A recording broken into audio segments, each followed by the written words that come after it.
In today's video, I'm going to be taking you through my grocery process and how I clean my groceries of the virus to stop the spread of germs in my own home. Hey mamas, my name is Tiffany Day. I'm a career mom turned stay-at-home mama of 2, and on this channel I help you find balance to live a healthy, happier lifestyle by giving you tips and tricks that I use in my everyday life. I just got notification that my order is on its way, and I'm kind of doing this on a whim, so I'm going to be taking you through in real time what my whole grocery process looks like. But before I get started with that, I'm going to tell you what I've been doing during this time. So I have not gone to the grocery store in about 2 weeks physically. My husband did pick up a part-time essentials job, so since he's out and about, I want to go ahead and limit the amount of people that are leaving this home to kind of limit the chances of us possibly catching the virus. With that being said, the things I'm going to show you today are just extra measures that I'm taking based on a ton of research that I've been doing. You definitely do not have to do this, as doctors and professionals that are actually studying the virus say the chances of it contracting from your food or grocery delivery boxes, plastic bags and such are really low. But as a mama of 2 small children, a really low possibility is still high enough for me to go ahead and take these extra measures. So I personally used Shipt and Instacart when it comes to my grocery delivery. It honestly just depends on what store I'm shopping at, because some stores are on Shipt and not on Instacart and vice versa. I also try to only do this once a week. So throughout the week, as we run out of things,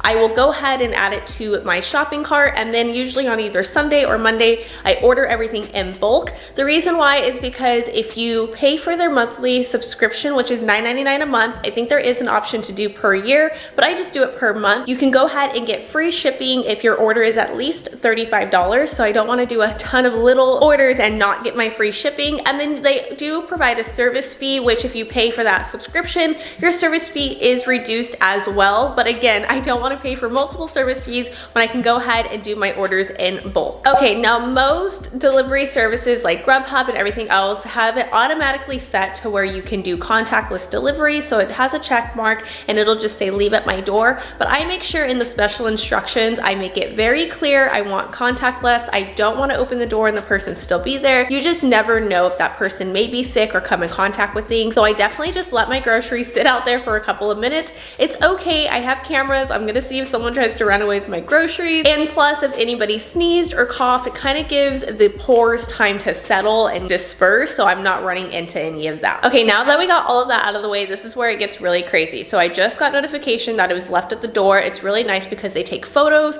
so it just lets me see that everything is at the door that I looked for. If I have anything like sodas, boxes, things that don't need to be put into my refrigerator right away, I go ahead and I put those immediately out into my garage. It does say that if it does land on a box or anything like that, the virus can live 3 to 4 days on plastics and boxes. So I will just go ahead and leave everything out there for about 3 to 4 days, let it kind of just disappear on its own before bringing it into my home. So this is where I just focus on things that need to go into my kitchen, into the refrigerator, pantries and such, to make sure that I am wiping away any germs that may possibly be there. Okay, so the first thing I do is make sure that my sink area is completely cleaned of any dishes, and any dishes that are cleaned, I make sure they're put away so that there's nothing that may come in contact with them. Okay, so next I make a solution with soap and water. I have been having the hardest time when it comes to finding any antibacterial wipes or cleaners. So I went online and it said if you either have soap and water, which is really good, you can do bleach, hydrogen peroxide, or alcohol with at least 70% is really effective when it comes to the coronavirus. Okay, so once I am notified my order is here, I go ahead and I get the kids distracted. I don't want them touching the bags or getting in the way or anything like that. So Disney Plus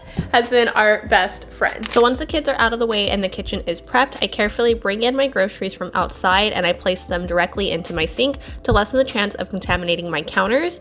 You do not have to wear gloves when doing this because gloves can actually unknowingly spread the virus faster, so just make sure you're frequently washing your hands before touching your face, any food, or your children. Then I go ahead and I take the paper towels and I use 1 wipe per food item to lessen the chance of spreading any germs or virus. You can also also cut these so you're not using a whole bunch of paper towels or wipes, which I highly recommend. And then you just make sure you wipe down all surfaces, including the bottom of cartons and bags. And then I place the now clean groceries onto the clean countertop, and I allow the soap and water time to do its job. Usually this takes about 5 to 10 minutes or until dry.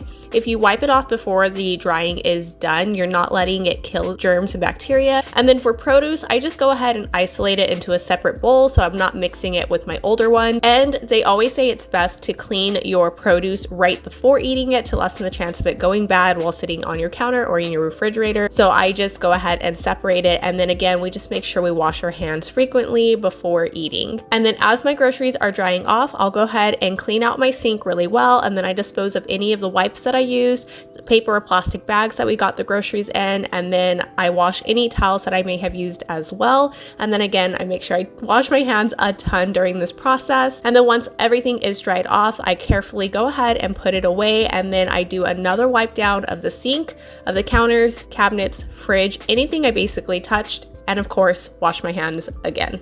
All right guys, but that is my grocery shopping process and how I clean my groceries of the virus to stop the spread of germs in my home. If you guys enjoyed this video, make sure to give it a thumbs up, and if you are cleaning your groceries, let me know in the comments below that you are doing this, or if you just think it's super extra work and not necessary, let me know as well. But for more stay-at-home mom tips and tricks to live a happy, healthier lifestyle, you can go ahead and subscribe by hitting that circle icon next to me. And if you want to see how to keep your kids entertained during quarantine, you can go ahead and hit that video there. But as always guys, I love you and I'll see you in the next one.